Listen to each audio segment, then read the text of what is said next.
धन्यवाद दोस्तों। स्वागत है आपका।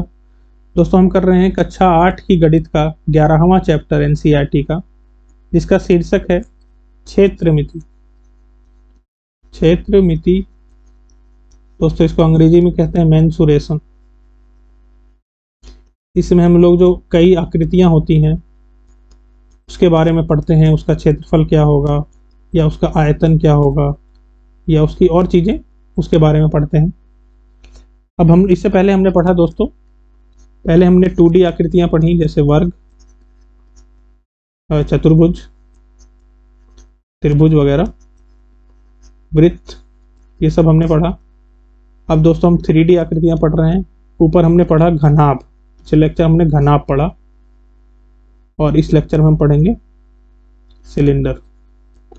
सिलेंडर जिसे कहते हैं बेलन। दोस्तों सिलेंडर शुरू करने से पहले मैं एक चीज और यहाँ बताना चाहूंगा। दोस्तों जो हमने क्यूबॉइड का पढ़ लिया, क्यूबॉइड यानी घनाभ का हमने देख लिया ना दोस्तों।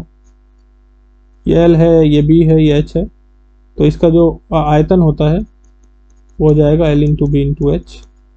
जो इसका पृष्ठीय क्षेत्रफल होता है, आयतन को वॉल्यूम कहते हैं दोस्तों, अंग्रेजी में बताता चलूँ आपको। पृष्ठीय क्षेत्रफल यानी सरफेस एरिया, सरफेस एरिया पृष्ठीय क्षेत्रफल। ठीक है दोस्तों, ये होता है 2 L into B plus B into H plus H into L. यदि दोस्तों हम कह रहे हैं ये क्यूब ना हो करके हमारा, ये क्यूबॉइड ना हो करके हमारा क्यूब होता, यानी एल एल और एल, तो आप दोस्तों इन्हीं वैल्यू में एल एल रख दें। वॉल्यूम आयतन क्या आ जाएगा आपकी बार, L into L into L, L into L into L, यानी एल को क्यूब। यही है ना दोस्तों। सारी ही जो डिस्टेंस है वो एल हो जाती है। ये घन है, घन जिसको इंग्लिश में कहते हैं क्यूब। और इसका पृष्ठीय क्षेत्रफल क्या आ जाएगा दोस्तों, पृष्ठीय क्षेत्रफल क्या आ जाएगा 2 L into L plus L into L plus L into L. क्या हो जाएगा, 2 L square plus L square plus L square, 2 3 L square, क्या हो जाएगा, ब्रैकेट खोलेंगे तो 6 एल स्क्वायर। ये हो जाएगा दोस्तों 6 एल स्क्वायर जो है, यानी आप इसको ऐसे देखिए, इसमें 6 तरीके के ये बनेंगे ना, इसके 6 फेस बनेंगे, तो 6 और सारे के सारे वर्ग बनेंगे।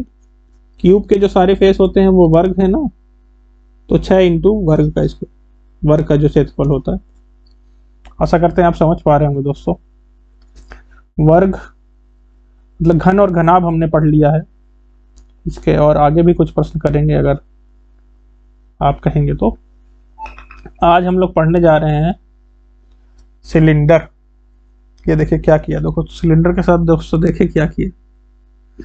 सिलेंडर को हमने, ये जो ऊपर वाला हिस्सा है ये वृत्त है, ठीक है, वृत्त के बारे में हम चीजें जानते हैं।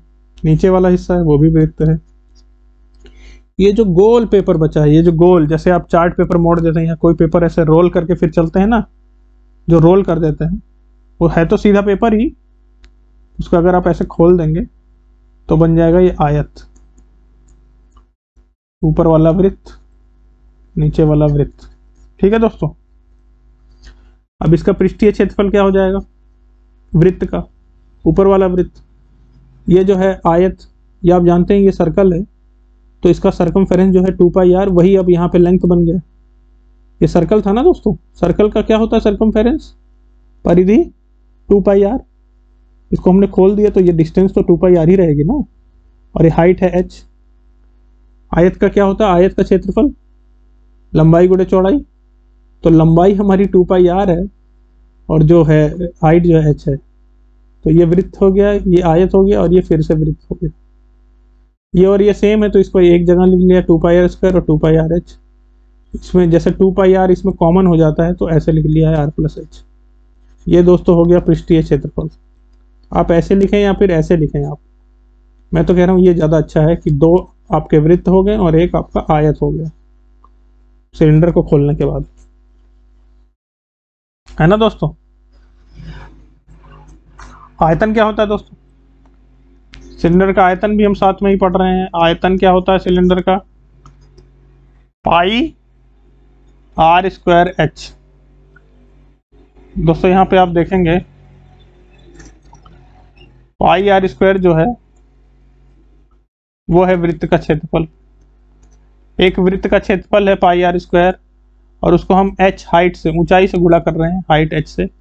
इससे आप दोस्तों क्या समझ रहे हैं? मान लीजिए एक वृत्त, एक ऐसे करके आप वृत्त बनाया, उसके ऊपर एक और वृत्त रखा, एक और वृत्त रखा, एक और वृत्त रखा, अब वृत्त रखते चले जा रहे हैं। जैसे चूड़ी के ऊपर चौड़ी के ऊपर चौड़ी के ऊपर चौड़ी के ऊपर चौड़ी रखते जाएंगे तो एक सिलेंडर बन जाएगा। वो कितनी हाइट तक चूड़ियां रखनी है वो h हो गया, और वृत्त का जो हो गया पाई आर स्क्वायर।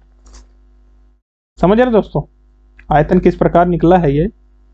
जैसे आप एक के ऊपर एक चीज रखते जाते हैं तो एक ऊंचाई बनती जाती है ना दोस्तों। तो ये नीचे वाला वृत्त है और आप एक के ऊपर एक रखते जा रहे हैं तो हाइट h बन गया। तो इन दोनों का गुणा है, जो वृत्त का क्षेत्रफल है उसको हाइट h से गुणा कर देंगे तो बेलन का आयतन आ जाएगा। बहुत इंपॉर्टेंट है दोस्तों, ये है बेलन का आयतन, बहुत इंपॉर्टेंट है दोस्तों ये, बहुत आप अनगिनत बार इसको इस्तेमाल में लाएंगे, पाई आर स्क्वायर h। तो हमने पृष्ठीय क्षेत्रफल देखा और आयतन देखा बेलन का, बेलन यानी सिलेंडर। ठीक है दोस्तों, अब ये कुछ प्रश्न दिए हैं, इसका आपको निकालना है पृष्ठीय क्षेत्रफल। क्या होगा दोस्तों? एक ऊपर का पाई आर स्क्वायर, एक नीचे का पाई आर स्क्वायर, और ये वाला जो है 2 पाई आर एच, 2 पाई आर और एच। निकाल लें दोस्तों, निकाल लें, इसको कैलकुलेट कर लें। ये तो हो जाएगा पृष्ठीय क्षेत्रफल। इसको आप और थोड़े छोटे में लिखेंगे तो ऐसा आपने देखा ही है, 2 पाई आर कॉमन लीजिए, आर प्लस एच हो जाएगा। ये निकाल लीजिए, 2 पाई यानी 22/7, आर यानी कितना हो जाएगा? आर दिया है 14, 14 दिया है दोस्तों, ये त्रिज्या ही दी हुई है, त्रिज्या ही दी हुई है। पूरा अगर 14 होता तो हम 14 भागे 2 7 कर लेते हैं, मगर यहाँ पे 14 ही दिया है, त्रिज्या ही दी हुई है। हाइट जो है वो 8 सेंटीमीटर है, 7 दूनी 14 दोस्तों, ठीक है, 8 दूनी 16, 16 दूनी 32, 32 का आप 22 से गुणा कर लें, आपका आंसर आ जाएगा 704 सेंटीमीटर स्क्वायर। आपका उत्तर है दोस्तों 704 सेंटीमीटर स्क्वायर। यहीं पे दोस्तों अगर मैं कहूँ इसका आयतन भी आप निकालें, इसका आयतन भी निकालें, क्या हो जाएगा? Pi r square h, pi r square गुणे में एच। पाई है 22/7, आर है आपका 14, 14 का स्क्वायर है, नहीं 14 को 2 बार लिखना है। हाइट है आपकी 8, 7 दूनी 14, इस बार कितने से गुणा करना है हम लोगों को दोस्तों? 8 दूनी 16, और 16 का 12 से, और फिर 22 से। हम इसको कैलकुलेटर में कर लेते हैं दोस्तों, आप मगर कैलकुलेटर मत करिएगा, हम थोड़ा जल्दबाजी के लिए कैलकुलेटर में कर रहे हैं, समय खत्म हो रहा वाला है इसलिए। 8 गुणे 2 गुणे 14 गुणे 22 आ गया आपका दोस्तों 4928, 4928। यूनिट बताएं दोस्तों, सेंटीमीटर। आयतन है दोस्तों ये, cube, cube, centimetre cube, 4928 centimetre cube. दोस्तों इसका आप प्रश्न का आयतन और पृष्ठीय क्षेत्रफल लिख के कमेंट सेक्शन में टाइप करें। धन्यवाद दोस्तों, आज के लिए इतना ही, बाकी कल